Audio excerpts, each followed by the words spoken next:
Hey, it's Max with Guitar Center. We're here at Winter NAMM 2026 at the Gibson booth, and we were chatting with our friend Dinesh. Dinesh, how you doing? I'm doing great, man. Always good to see you, Max. Good to see you, too. So, Dinesh is here. He's going to walk us through some of the really cool, exciting new stuff from Gibson and Gibson Custom.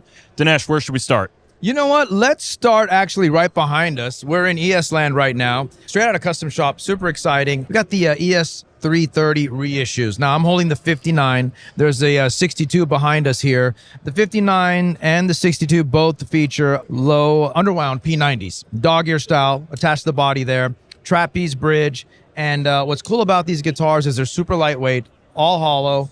And this comes in two different finishes. There's also a natural in this, and this is the vintage burst that I'm holding here. Bigger neck profile on the 50s. And of course, if you want something with the thinner neck profile, you can go with the 62 here. So these are really great lightweight guitars with the trapeze. Kind of a special thing with that trapeze and the P90s together, in my opinion. And you can see even the binding has a little bit of aging there. You know, this also represents our handcrafted in Nashville story. You know, these guitars are not easy to make. Binding itself is a really big process. If you've watched any custom shop footage, you know, these get wrapped, they get straped. It takes a lot of time to make these particular instruments. So it's a great celebration of that. And then behind us, for Gibson USA, we are now featuring, you know, for Les Pauls, we offer 50s, we offer 60s models. We're now doing that with the ES series. So with the 335s, we have a 50s version that'll give you the dot inlays and that bigger neck profile. And then if you want something a little bit different, on the very end there is the 60s model. And just like you would think, slimmer neck profile, the block inlays, and Grovers introduced on those models. So now you have two different choices on the ES line as far as colorways. On the 50s model, you're going to have a pair of Alnico 3s. And then on the 60s, as one should, there are T-types, a little bit hotter there. And, you know, just a good variety now for those players that need a few different options on the ES style. So that's big there for Gibson. And then why don't we move over to some of the stuff we have there.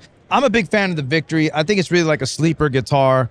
This is the long scale version now, and it's got the ebony board. You know, long scale in general, really great for those that want to do down tunings and alternate tunings. It keeps things tight. It keeps things clear and focused.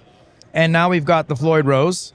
So, you know, there's a little bit more flexibility there with that. Those that might be doing heavier styles, want to do more acrobatics on the guitar. This is the Iguana Burst. So now the Victory's in the longer scale length with the Floyds. Really cool. Nice. Let's see what else we got. That looks like a double trouble. Indeed, my friend. So the studio line now gets the addition of the double trouble, which we now feature those white bobbins coming through there, exposed pickups. You still get all the cool stuff with a studio, right? So you get the coil taps for single coil stuff. Lightweight, you get the slim taper necks, you still get a top on these, and gig bag, grab and go, great for the price point, gets you in the game. It's a workhorse instrument now with the killer looks. Now let's get into some of my favorite guitars here. Some of the artist signature models, long awaited. We have the Gary Clark. Here we go. Guitar Center Rock Walk inductee, Gary Clark Jr. Hey, no other. I mean, it's been a long time coming. ES-355. This is his custom shop model. I mean, the finish alone, you've got a AAA flame maple top and on the back as well. That's really great.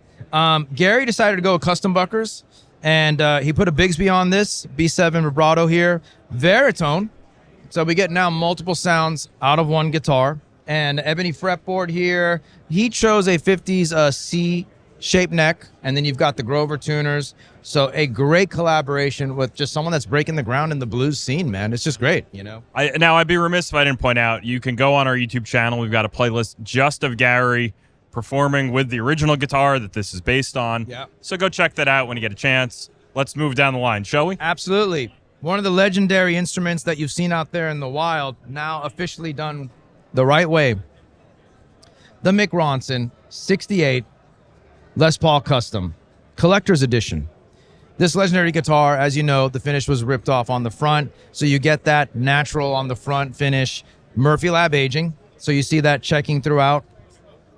Back of the neck, On the hardware, on the peg head face there, you got a set of T-type pickups here to push those amps a little harder. You know, back then we didn't have channel switching and, you know, non-master volume, very loud amplifiers, so hotter pickups helped.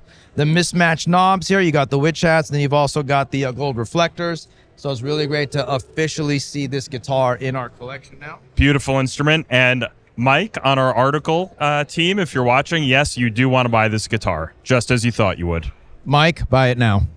All right, let's move down. Next one. Very special here. I did not string this guitar up. Michael Schenker did.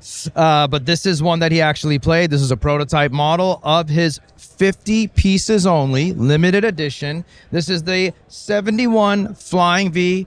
This is the guitar. This is the T-top pickups. The Murphy Lab aging also applied to this guitar. Wait, with the signature on the back. And you know, what's cool with this is this comes with a really heavy-duty flight case with the Madison Square Garden stenciling. For some of us that haven't played Madison Square Garden, it's nice to have it on the case, of course, and it comes with a mahogany plaque, like a COA, with a cool gold medallion type of styling in there. So really great collector's piece there. We're excited. UFO guitars, legendary Michael Schenker himself. So there you have it for the Gibson and the Gibson Custom lineup. So you haven't played Madison Square Garden? Not recently, no.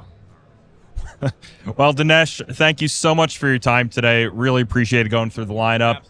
New from Gibson Custom.